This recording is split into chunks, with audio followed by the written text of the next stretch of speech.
This is Volt News Network. These are your top stories tonight. This is Dante Steele. Federal law enforcement officials are investigating reports of suspicious letters being sent to various public officials across multiple states. At least a dozen letters have been reported so far in states like California, Georgia, Nevada, Oregon, Texas, and Washington. Most of the letters appear to have targeted election offices. Investigators believe the letters may be connected given the timing of the reports.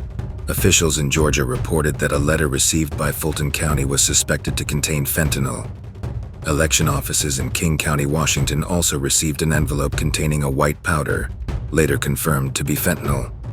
Election workers had to be evacuated. Similar incidents involving letters with powdery substances had also occurred earlier in Washington.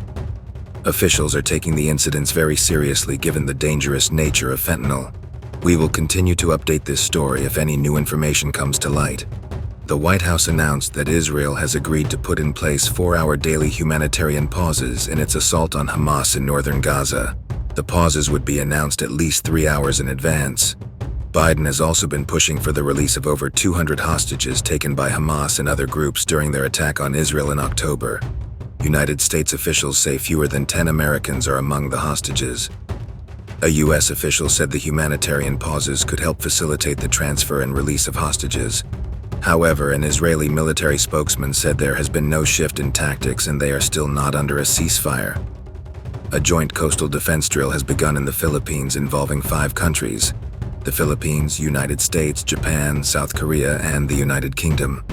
Over 2,700 military personnel from the participating countries have gathered in Manila to kick off the 12-day exercise. The drill aims to strengthen multilateral security cooperation in the region at a time when China is increasing its assertiveness in the disputed South China Sea. The exercise will practice methods of guarding coastal areas facing the South China Sea and involve a simulated operation to provide humanitarian aid to a remote island near Taiwan. This has been Dante Steele on Volt News Network.